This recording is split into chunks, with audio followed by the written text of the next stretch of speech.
Hello, everybody. It's me, Ross, and welcome to the League One Lowdown, where I speak to fans, podcasters, and journalists. They get their thoughts for the coming season in League One. Today, I'm joined by Mark Isles from the Bolton News podcast. He's the chief football writer there. Mark, thank you very much for joining me, and welcome back to League One. Just one season in League Two. Introduce yourself and let us know all things Bolton. Yes, I'm very, very glad to be back in League One. Believe me, I couldn't take much more of those press boxes. Barrow on a Tuesday night, Exeter on a Tuesday night. You just don't want to be there, Ross. You just don't want to be there, mate, I tell you. Yeah, and well, let's talk about Ian Everett's side and the transfer window as a whole. I remember when you were in League One, it was just the kids still playing. I felt so sorry for Bolton, and transfer window now they've been able to, be able to spend some money and bring a better team together. Well, not spend money, but at least sign players who of note. But let's talk about the window. What have you thought about the signings going into League One? They're needing to strengthen. They've been able to re-sign some players, but I won't name them. I'll let you take the floor, take it away. Which other players have signed? Yeah, I mean, ultimately, Bolton have been unable to spend transfer fees for a considerable length of time, and they're still building out of administration at the moment as we speak. So, whereas I know Ipswich have been able to put some money down for players, and that's fantastic, but Bolton have had to be a bit careful and get free transfers through the door. They've done a lot of early business. They brought in 8 new players. Some good ones as well. They've re-signed Dapo Afolayan from West Ham. He was on loan last season, one of the big players in the promotion push. Declan John as well, left back from Swansea with Welsh international experience. He was there last season. They brought him in as well. Xavier Amici, who was, he was on the fringes of the Arsenal team not so long back, went out to Hamburg. He's on loan. So he was one of the ones that kind of caught the eye. Unfortunately, he's picked up a pre-season injury, and we don't think we'll see him for a couple of months. So that's one of those ones, really. Aside from that, Josh Sheehan, who was great at Newport last season, he's coming in on a free transfer to add a bit to the midfield, a bit of creativity. Some peripheral ones, Joel Dixon, the goalkeeper from Barrow, Williamson, a centre-half who played at Plymouth in League One last season. Who am I missing? I'm sure there'll be... Amadou Bakayoko, who played at Coventry, played quite a lot of League One games as well. So they've assembled a decent squad. I mean, they've given contracts to the majority of the promotion team. They've not thrown the baby out with the bathwater. It's very much a stable squad, which is the mirror opposite of the last Bolton squad that played in League One, the one you're talking about with the kids. It was thrown together in 24 hours. There was 20 odd players at one stage. They were never going to get away from that 12-point deduction they had at the time and got relegated. With all the pandemic that truncated the season, it was a blessing in disguise for Bolton because it was just, cutting off the misery early. But the kids that played against Ipswich, they will go down in Bolton's history, as heroes, and rightly so, because they stepped into the breach when nobody else would. Yeah. And I want to quickly talk about the promotion winning side. You said a lot of them have signed contracts. Ian Dial is the big name there. Do you think those players can step up to League One? Do you think some of them have probably played in League One before, but they'll be playing for Bolton? This is going to be a clean slate. This time, Bolton can play in League One and not having the deductions and playing the kids. Do you think they can step up and, finish third last year in League Two, got promoted? What are you expecting this season for Bolton? Yeah, I think there's always going to be ambition there, and the size of the club means that there's always going to be expectation from the supporters as well. I think everybody's realistic as to where they are in the rebuilding process. Ian Everett is a young manager. He's aiming high. If you ask him, he'll be looking at top spot. I guarantee it. Whether that's realistic or not, I have my own reservations. But, the majority of that promotion squad have come through. A lot of them have got League One experience. You mentioned Doyle there. He's scored 46 goals in 100 games at League One level, which is a reasonable return. You've got players like Anthony Sarcevic, who have played League One level for Fleetwood and Plymouth, and experienced players like Alex Baptiste, for example, who's been there and done it. There's a reasonable degree of experience in that squad. So, we're quietly optimistic. I think for Bolton as a whole, it's about just making sure there's some consistency this season, just another step up the ladder. And I don't think anybody's expecting them to go and charge and lead from the front, because realistically, there are teams with much bigger budgets at the top of this division, including Ipswich. But they're going to be there or thereabouts. I'm quietly confident. Yeah. And let's talk about League One as a whole, because this is going to be in all the previous episodes, I'm calling that Championship 2.0. It's going to be one of the most open divisions ever, because so many teams are going to be fighting for promotion. The teams coming down, the teams coming up, and just even the ones who missed out in the playoffs, who got in the playoffs, lost in the playoff final.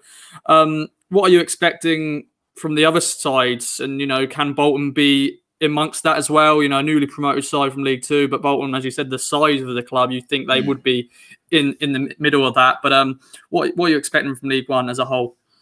Yeah, I mean, as you say, you pick out the budgets there, and you do expect those that are throwing money at it. Wigan have put in a lot of money forward. Sunderland have got a lot of money behind them. Sheffield Wednesday have brought down a good squad. You'd expect them to be up there as well. Rotherham won't be far away because they know how to get out of this division.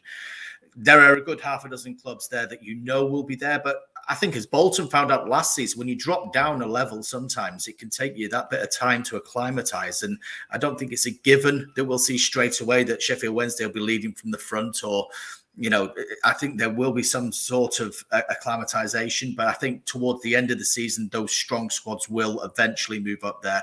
It's a very wide open one to pick, the top three. But I think you can probably pick the top 10 now. I think, and I do think Bolton will be there or thereabouts in that. If they could get to the playoffs, I think everybody at the University of Bolton Stadium would be absolutely delighted. Definitely. And let's move on to Ipswich quickly and talk about our transfer business. We've got new owners. Paul Cook's first full season in charge. 10 signings through the ball as a recording. We're not mucking about, being very ambitious, bringing in some of the best League One players, signing players in the Championship. Connor Chaplin recently signed, who just got in the playoffs with Barnsley, and we were able to sign him. From an outsider's point of view, what do you think of Town's transfer business? And are we finally going to get in the playoffs? The last 2 years under Paul Lambert, we've just, not got there. And third year in League One, I think a lot of fans were hoping we're going to get out first time of asking, but we haven't. But what do you reckon? Yeah, I wish them all the best, really, because they have put the money where the mouth is. Previous approaches haven't worked. There's obviously been something that hasn't been right in the recruitment or in the club as a whole under the previous ownership. There's been that kind of cloud that's been above there for a fair while, but I've been quite impressed with some of the names they've looked at. Hiladki was at Salford City last season. We saw him quite up close and personal. Great keeper. In fact, Bolton went for him. And he ended up going to Salford last summer. Really solid shot stopper. His stats are through the roof. Edmondson's another player we've seen quite closely up here in the Northwest. He played at Oldham before he went to Rangers. A lot of promise there as well. So, and then you've got the kind of the League One experience. Evans, Piggott scored plenty of goals last season as well. So, yeah, I mean, you can't fail to be impressed with what Ipswich put together. But I'm telling you right now, as we saw with Bolton last season, sometimes you do have to have that little bit of period where everything settles down and you find your way. Some teams go off like a train, and to be fair to Paul Cook, his teams have always played good football, so no doubt Ipswich have always had that tradition of playing good football, and I think that their fans are traditionally that way inclined. They want to be entertained. And I think that Cookie will probably end up doing that for them. Definitely. Of course, we are a bit cynical as well as Town fans and Town, reporters. You just never know what will happen. Let's quickly talk about Town versus Bolton. Bolton travel to Portman Road in September. Let me get the date up. The 11th of September. So a few games have been played by then. A few points won, a few points lost.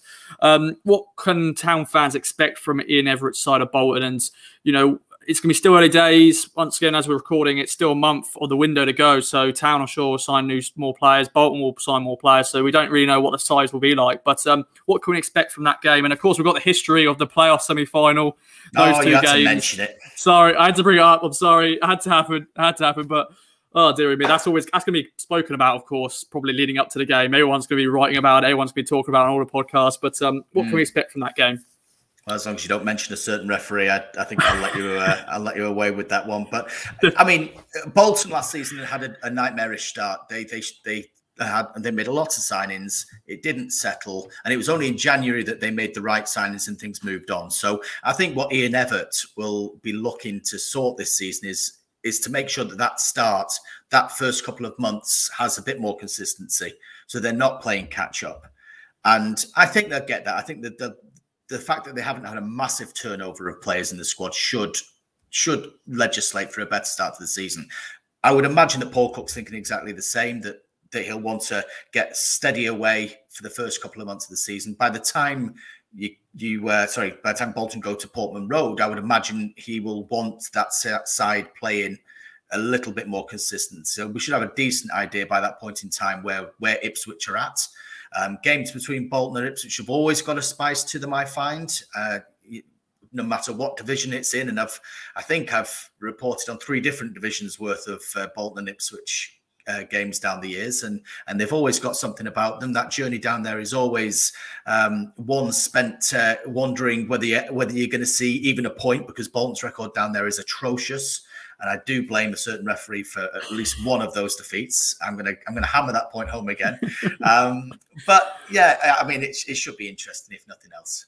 And of course, I think it's going to be an exciting season. You know, fans are back, both at Portman Road and all the grounds across the country. I'm sure Bolton fans are eager to be able to be back in the ground and have a proper good League One season instead of the season before, where we won't get into all the other stuff. But you're excited to be back into stadiums with full fans. And as a reporter, I'm sure it's been soulless being in the grounds covering League Two football, but I'm sure it's going to be great to have fans back.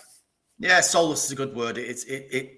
Sometimes as reporters you can kind of forget about the fans and forget why other people are there, because you sat there working. But when you're sat listening to the echoes of managers and the ball bouncing around, it's not the same game, is it? I'm particularly looking forward to coming back to Portman Road and actually sampling a proper press box and some nice press food as well, because that has been sadly missing in the last 18 months. I'm starting to waste away. Definitely. Well, Mark, it's been a pleasure. Anything else you'd like to add before we wrap up? I would like to add that I hope they make the little tiny lights they've got on the press box at Portman Road. I hope they put some new bulbs in this year that don't burn you, because they are red hot. Red hot, by the way. I've got scars on my arms from about 10 years ago in Portsmouth Road, rather. Yeah. Well, of course, Mark Ashton and the new owners, they're making sure that the stadium is looking prettier, and I'm sure they're going to add different things. I'm sure that's one thing. LED bulbs. LED bulbs. New owners, if you're listening to this, LED bulbs are the future. That's all I'll say. There we go. Well, what a great way to end it. Well, Mark, it's been a pleasure. Thank you very much for joining me. I hope everybody who has been watching has enjoyed. Bolton fans, Town fans, let us know in the comments your thoughts for the coming season for both sides. And I'm sure I'll be back for another edition of the League One Lowdown very soon. So see you next time. Bye-bye for now.